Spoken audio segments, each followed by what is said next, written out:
জয়গুরু জয়গুরু। শ্রী শ্রী ঠাকুরের আতুল চরণে শত সহস্র কোটি প্রণাম জানিয়ে, গুরু ভাই বোনদের আমার জয়গুরু সম্ভাষণ জানিয়ে, শ্রী শ্রী নিগমানন্দ স্মৃতি বই থেকে আমি ঠাকুরের সহজাত সংস্কার পড়ে শোনাচ্ছি। দারিয়াপুরে বিদ্যাভাস কালে নলিনীকান্তের চরিত্রে গুরুতর পরিবর্তন হইতে থাকিল।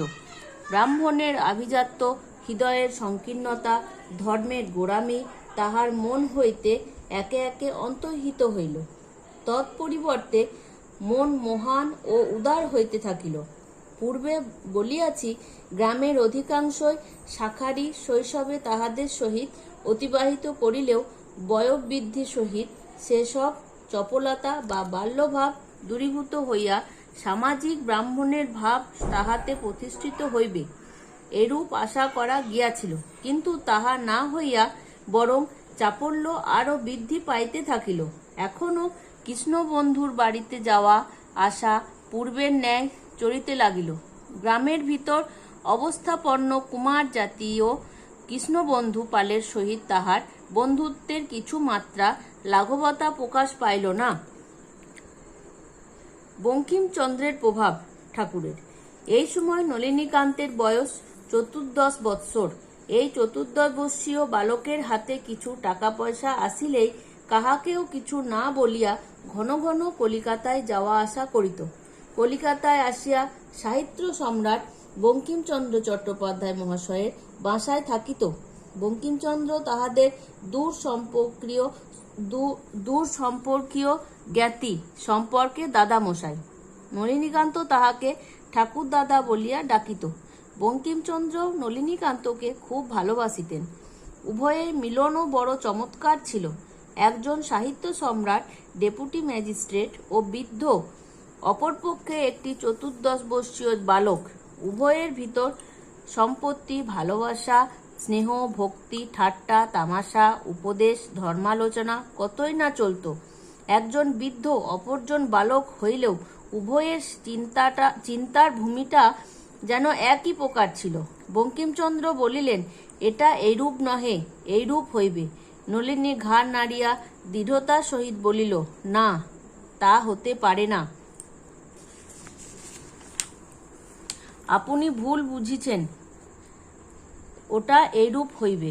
অনেক সময় নলিনীর প্রতিভা দেখিয়া বিস্মিত হইয়া বঙ্কিমচন্দ্র তাহার অনেক কথা মানিয়া লইতেন। নলিনীর প্রধান আলোচনার বিষয় ছিল বঙ্কিমচন্দ্রের কৃষ্ণচরিত্র ও ধর্মতত্ত্ব। বঙ্কিমচন্দ্র বাছাই ছাঁটাই করিয়া যেরূপ সাধারণের বোধগম্য করিবার জন্য আধ্যাত্মতত্ত্ব বিবর্জিত করিয়া শ্রীকৃষ্ণকে লোকচক্ষুর সম্মুখে উপস্থিত করিয়াছেন, তাহা বিশ্বাসের ভিত্তিতে প্রতিষ্ঠিত না করিয়া যুক্তি তর্কেরই সিদ্ধান্তস্বরূপ হওয়ায় নলিনীকান্তের বেশ ভালো লাগিয়াছিল। সুতরাং অলৌকিকত্ব, অতি মানসিকতা, লীলাময়ত্ব প্রভৃতি নলিনীকান্তের তর্ক যুক্তিময়ী বুদ্ধির নিকট তখন ধরা পড়ে নাই। যাহা হোক, বালক নলিনীর এইরূপ মাঝে মাঝে একাকী কলিকাতায় আসা যাওয়া করিবার জন্য তাহার জীবন একদা ভয়ানক বিপদাপন্ন হইয়া পড়িয়াছিল। একদিন কলিকাতা হইতে বাড়ি ফিরিতে শিয়ালদহ হইতে প্রাতে ট্রেনে চাপিলেন। প্রায় 1.5 ঘণ্টা পরে কাছড়াপাড়ার নিকট ট্রেনে যাত্রীদের ভিতর বিশেষ ত্রাসের সঞ্চার লক্ষিত হইল। সবাই হুড়াহুড়ি করিয়া গাড়ির জানালা দিয়া মুখ বাহির করিয়া উদ্বেগের সহিত কি যেন দেখিতেছিল। অনেকেই চলন্ত ট্রেন হইতে লম্ফ প্রদান করিতে লাগিলেন। নলিনীকান্ত দেখিল যে দূর হইতে অপর একখানি ট্রেন বিপরীত দিক হইতে ঝাঁঝা করিয়া ছুটিয়া আসিতেছে। মুহূর্তের ভিতর 2টি ট্রেনের ইঞ্জিনে ধাক্কা লাগায় ট্রেনের ভিতর মহা আর্তনাদ উত্থিত হইল।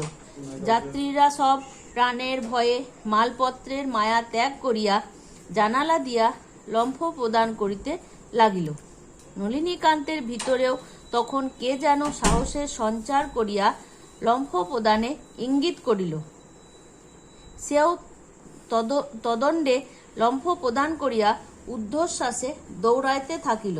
পিছনে একবার ট্রেনের দিকে তাকাইয়া দেখিল যে উভয় ট্রেনের ইঞ্জিন মত্ত মাতঙ্গের ন্যায় ধাক্কার পর ঊর্ধ্বে দাঁড়াইয়া রহিয়াছে। ট্রেনের ভিতর মহা হাহাকার ধ্বনি উদ্ধৃত হইল। নলিনী আর কোনো দিকে না তাকাইয়া একেবারে হালিশহরে আসিয়া উপস্থিত হইল। তথা একদিন এক বাড়িতে অতিথি থাকিয়া গৃহে প্রত্যাবর্তন করিল।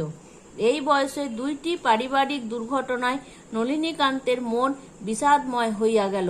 প্রথম ঘটনা তাহার উপদেষ্টা ও হিতাকাঙ্ক্ষী দাদামশাই বঙ্কিমচন্দ্রের মৃত্যু সময়ে নলিনীকান্ত বঙ্কিমচন্দ্রের কলিকাতার বাসায় উপস্থিত থাকিয়া তাহার অন্তিম বিদায় দর্শন করে। অপর ঘটনা তাহার পুত্রবৎসলা জননীর তিরোধান।